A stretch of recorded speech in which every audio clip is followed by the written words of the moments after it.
Moi aussi, Nzamba Kanta Pasteur Juve Mwenze. Merci. Mbote shalom bien-aimé dans le Seigneur. Mbote cher papa et maman, chers frères et sœurs. Bande Kubalandi Radio Parole Vie. Besoin mina 4 coins monde. Bebukata pongi na 0h, 1h, 2h, 3h, 4h du matin. Topé 5h. Nipona kosomba topé koteka bande konanga basipa mibali. Nipona yoka nzambe, andela nanga isalu ya pamba. Votre frère Herbie, héritier Bissiamou. Mon tata nanga le révérend évangéliste Jean-Paul Mayata, pasteur de la foi. Merci bande konaza na sango kote abino sango malamu. Bande konanga basipa mibali. Bebe komba ba pasteur. Bozo amate radio parole vie bo partage kana bami na ba connaissance topé na ba relation. Tika ngolu bolingo pe bolamu ya Christ et bilabino. Merci bande koto sambeli. Seigneur topesio merci. Yesu Masia Nazareth nzambe malamu pe bolingo. Natina libako pesa milibiso na butu tope na tonga lelo. Tope na pokwa lelo tata pona bebaza na Amérique. Topesio lokumu topesio kembo pe masanjoli. Makomi le bina pasi na bango tata babelela kiyo. Tinda kili lo bape ango ekangolaki. Tika mama o tata simba mapona lokumu na yo. Na kombo na Yesu Masia Nazareth nzamba solo pe un bon mot. Nde tata to sambe na kondima pe to lobi. Amen. Merci bande ko nyonso besoin na France. Topé na ba pays où aux environs ya France. Bien-aimé dans le Seigneur, tous en un programme ya cause de la foi où ils une campagne évangélique. Bien-aimé dans le Seigneur, où ils a beaucoup plus animé na Moussena Nzambe, tata na biso le révérend évangéliste Jean-Paul Mayata, pasteur de la foi. Donc vendredi où il y a les 10 des banda na Lyon. Donc tous en a cause de la foi na Lyon en France. To banda vendredi, bien-aimé vendredi na 16h. Vendredi, samedi, bien-aimé dans le Seigneur, samedi, toujours banda na 14h, puis dimanche, toujours chuté en go na culte inaugural, donc toujours banda église na Lyon. Donc église CFC zo banda Lyon, banda boza na Lyon, tout aux environs, tous en activité monene to banda vendredi, na samedi pour nous chuter na go dimanche, na inauguration ya église CFC na Lyon. Bon pour na ba contact, bien-aimé dans le Seigneur, toujours peut ça contact. Il y a moko bandeko ndeko Sylvia Mambi azawana. Mama Sylvia Mambi azabuna na France na Lyon. Numéro zali plus 33. Vous contactez numéro plus 33 758 28 89 60 nasuka. Na bandeli plus 33 758 28 89 60. Soto comme numéro oyo to contacter directement bandeko bazana organisation il y a à cause de la foi bien-aimé Lyon en France. Merci bandeko kole sumasia nazakata kanisa bina sala binongolo pe bolamu. Nous lisons rapidement la parole de Dieu to tanga le bananzambe. Tozana quelques portions d'écriture au tozotanga. Tozui évangile ya Luc chapitre nango chapitre 14 to bandi na verset 28. La Bible dit ceci. Car lequel de vous, s'il veut bâtir une tour, ne s'assit d'abord pour calculer la dépense et voir s'il a de quoi la terminer. Verset 29. De peur qu'après avoir posé les fondements, il ne puisse l'achever et que tous ceux qui le verront ne se mettent à les rayer. La parole du Seigneur. Tika kole sumasia Nazareth nzambe ya solo pe abomo asala biso ngolu pe aibana kusala biso bolamu. Merci bien-aimé dans le Seigneur. Bien-aimé kolentame critique auto tukotanga. Tonga to partager na bino thème bien-aimé Oezali qui lâche à mi-chemin ne peut jamais être couronné. Qui lâche à mi-chemin ne peut jamais être couronné. Mutu oyo asuka kananzela, mutu oyo akata na kananzela, bien-aimé akokite kolata motole. Qui lâche à mi-chemin ne peut jamais être couronné. Mutu oyo azosuka kananzela, akoki jamais kozala couronné. Bien-aimé dans le Seigneur, lâcher eza tout simplement abandonner. Kotika. Ko abandonner kotika. Eza batobele bien-aimé dans le Seigneur, yaya. Batika makam o bazaka na possibilité topé na makoki ya komati na suka. Tom su babanga, mon frère, ma soeur, Tom su bitumba, mi kakata no mi pepe eya, me balemba. Et zamba tobele mon frère, ma soeur, zamba pesa ba capacité de kozolanda biso. Zamba pesa makoki. Et zamba kambebelo banda na vie na me koma na suka te osuki sango na nzela. Et zamba fiançailles belo banda na vie et koma na libala te osuki sango na nzela. Et zamba projet belé au banda na vie au comme sango na suka te et suka na nzela. Et zamba contact belo zoa na vie, bien-aimé dans le Seigneur, autant sou na pensée te pe na volonté en Nzambe. Il a fallu komati na suka, mais bien-aimé dans le Seigneur, et koma na suka te et suka na nzela. Bien-aimé, ceux qui na vie nous bandaka makambo, na vitesse, parce que bien-aimé dans le Seigneur, ma comme lobby, il y a beaucoup d'appelés, mais il y a peu de lits. Bien-aimé, bien ami bazalaka ebele, kasi ba pona bazalaka mukie. Tout le monde a même na classe, au moins na rentrée scolaire, talaba nebele, na rentrée académique, talaba étudiant belé. Mais tom sou bangwana nyosu bako ceux qui sa année. Bon ceux qui sa année pourquoi? Parce que bien-aimé dans le Seigneur, ba bandit, mais ba ceux qui cité. Panzambo tondimela Yesu Masia Nazareth. Bien-aimé, ezali kambuka ya kubandate. Mais ezali kambako ceux qui sa parce que nzamba kurunaka te musala oyo komite na suka. Nzamba kurunaka beaucoup plus musala oyo komi na suka. Ezama kambebele na vino obanda nzamba kurunango te pourquoi? Parce que suka na nzela. Obanda université suka na nzela. Obanda formation moko songolo suka na nzela. Obanda procédure moko songolo suka na nzela. Obanda projet moko songolo suka na nzela. De réaliser na vino sala makambu ndam au salieu esilité otiki.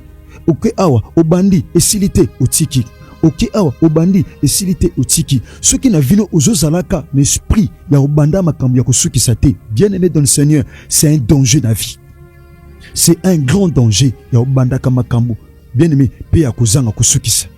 Ezali danger pour na mutu, topé pour na mona na Nzambe en particulier. Ba tel si biso qui lâche à mi-chemin. Bien-aimé, mutu azosuka na nzela. Mutu azosuka na nzela. Bien-aimé, Nzamba benga biso te poto suka na nzela na ba domaine nyo sa vie. Nzamba benga biso poto koma tina suka. Eza ne pas o Nzamba ozelo koma. Bien-aimé dans le Seigneur, vous qui me suivez en ce moment, mon frère, ma soeur, eza ne sika o Nzamba bongisa yo okoma. Mais si vous avez une vision, c'est impossible pour comment. Si vous avez une révélation, c'est pratiquement impossible pour comment. Nzamba bongisi po okoma quelque part parce que Nzamba zo mutu quelque part aimakaye quelque part. Nzamba zo Israël azo na boumbu na Égypte. Na sa direction à Moïse. Destination zaki Canaan. Bien que ba épreuve zaki na nzela. Ba mai kokatisa mai. Ba bitumba na nzela ba guerre bitumba. Ba épreuve ba nzala ba kozanga mai. Tout ça, ezaki ba réalité o bakute nango na nzela. Mais bien aimé dans le Seigneur, Israël ba sukaite na nzela. Ba koma ke pa nzamba ba musaki ba koma. Mon réalisé parfois na vie mon frère ma soeur, il y a des choses au banda na vitesse, au banda makam na motivation. Mais olembaka aboy. Oyeba même pas ndenge bien aimé ko lemba ne wuta. Et bien aimé ndenge yela yo plutôt. Vous comprenez même pas. Ozo moi dégoût moko songolo na likambo.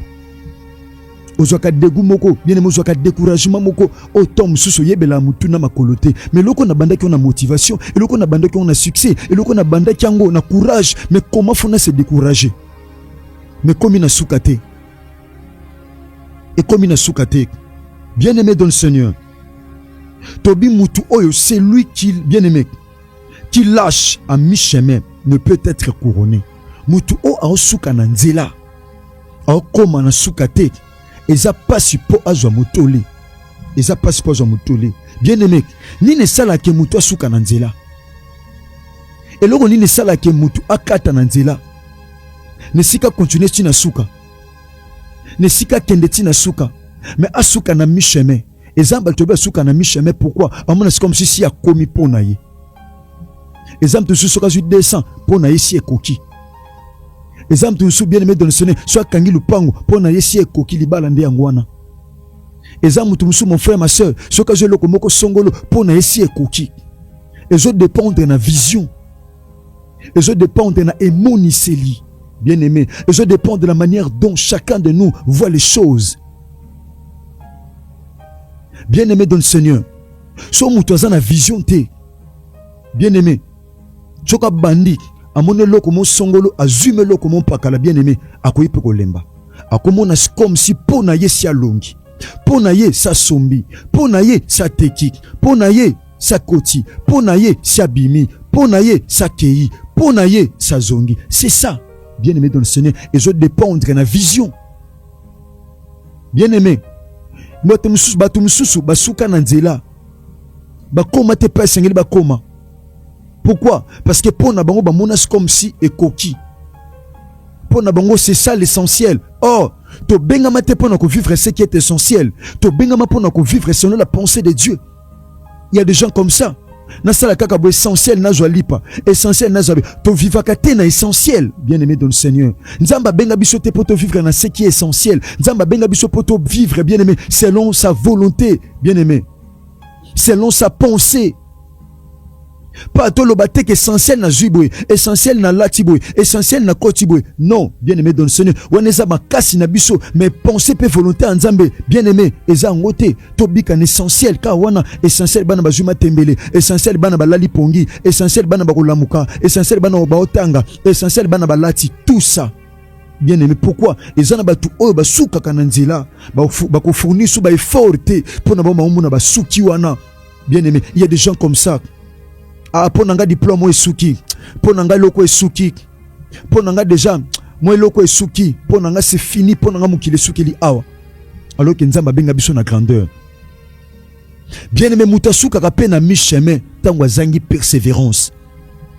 Ezama tea o nzamba pesa biso mbalebele to tea on a kati radio parole vie, la persévérance, la persévérance. Bien-aimé, ezana ba tebele ba suka na nzela parce que bazanga ka persévérance. Ezana ba tebele mon frère ma sœur ba réaliser te o nzamba bengila mo ba réaliser parce que bazanga persévérance. Ba koma te pa nzamba bongisa ba koma parce que bazanga persévérance. Ba longa te bitumbe sengela ki ba longa parce que bazanga persévérance. Bazanga persévérance. Bien-aimé, ma communauté Ibiso, l'évangile de Matthieu chapitre 24 verset 13, que celui qui persévérera jusqu'à la fin arrivera, bien-aimé, arrivera au, bien-aimé dans le Seigneur, arrivera au bout, au bout, comme nasuka, arrivera à la destination, pas à la destinée, mais pour mouta comme nasuka, pour mouta comme au bout, pour mouta comme à la destination, pas la destinée, bien-aimé, il doit avoir la persévérance. Bien-aimé, c'est quoi la persévérance? Et là, comme tu as, et qu'on sa bison nzela, to soukate nanzela, et qu'on sa bison nzela, to soukate, to abandonné, to lâché à mi-chemin.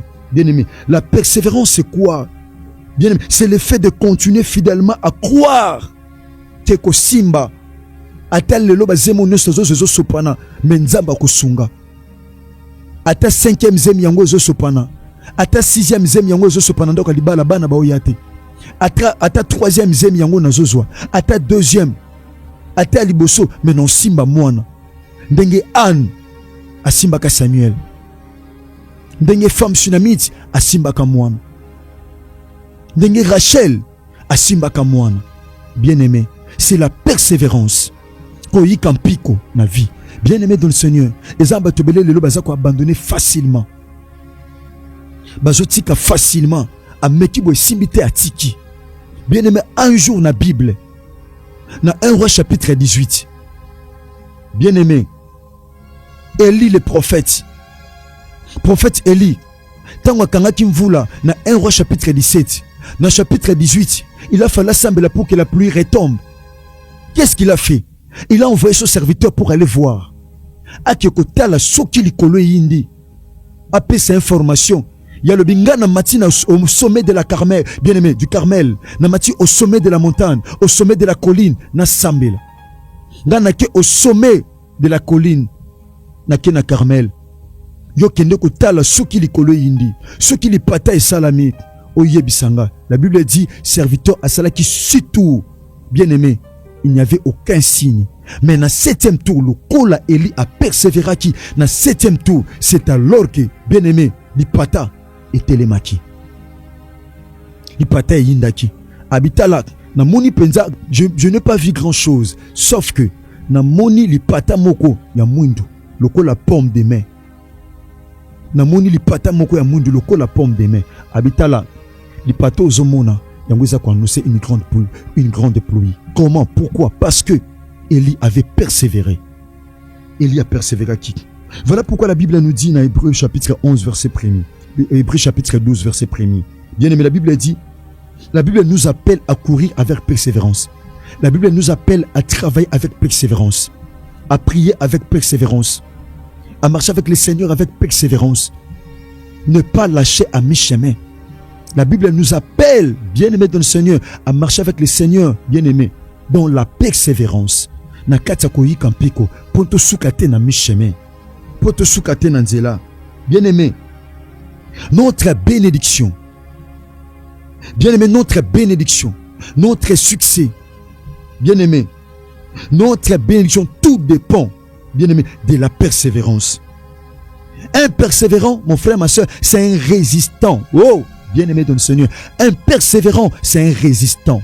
C'est un résistant. Azamuto a résistaka. Azamuto a résistance. Jacob a résisté à Kinanzambe pendant que je luttais contre le Seigneur.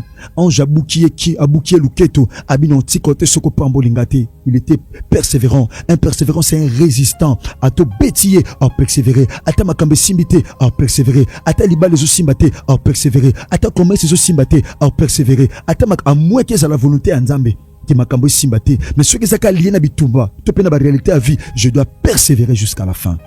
Je dois persévérer. On a famille nabiso makambe simba raté, on a famille nabiso batu babala raté, on a famille nabiso batu basomba raté. Moi je persévère. Ngana zo persévérer. Bien-aimé dans le Seigneur, un persévérant, bien-aimé, c'est un résistant, c'est un déterminant. Alléluia. Un persévérant, c'est une personne déterminée. Azamuto, bien-aimé, azaka déterminant. Azaka déterminé les kambo sal. Azaka déterminé atabitumba, atambonge, atamikakatano. Bien-aimé, amona ke shekite. Mamona ke loko eza musika oazo lingazwa. Mutu abonga suka ate na nzela, mutu abonga lashaka ate na michemin, akoma kati na suka. Asuka ate na nzela, asuka makam na nzela te, soka bandili kamba koma nango tina suka, asuki sango te na nzela. Eza batobele mon frère ma soeur, babanda makamba suka na nzela parce que babanga. Ya lokola Pierre. Pierre Christ a yebisi. Pierre a dit Seigneur, ce que zayo pesa ordre. Nga pena tamblo na mai na ya verio. A yebisi. Kita na boatu. Yaka vernga. Christ a yebisi Pierre. La Bible dit Pierre abando kende malembaki. Akomaki kwa foncé. Pourquoi? Parce que a persévéré à quitter. Merci cher papa et maman, chers frères et sœurs, chers bien-aimés dans le Seigneur, chers auditeurs et auditrices de la radio Parole Vie, la RPV, bébé comme papa pasteur, top évangéliste, besoin maté à radio Parole Vie, nous partageons kanabami, top na connaissance nabino. Tika bolingongolo pe bolam ya Christ bilabino. Bébé salam akas, bébé soutenir la radio oyo. Bien-aimés dans le Seigneur, le sang bolangeza a été bolam pengolu ya Christ et ba penzana ko bilabino. Nous on a besoin de contacter bien-aimés dans le Seigneur. Ils allaient plus de 43 89 58 45 235.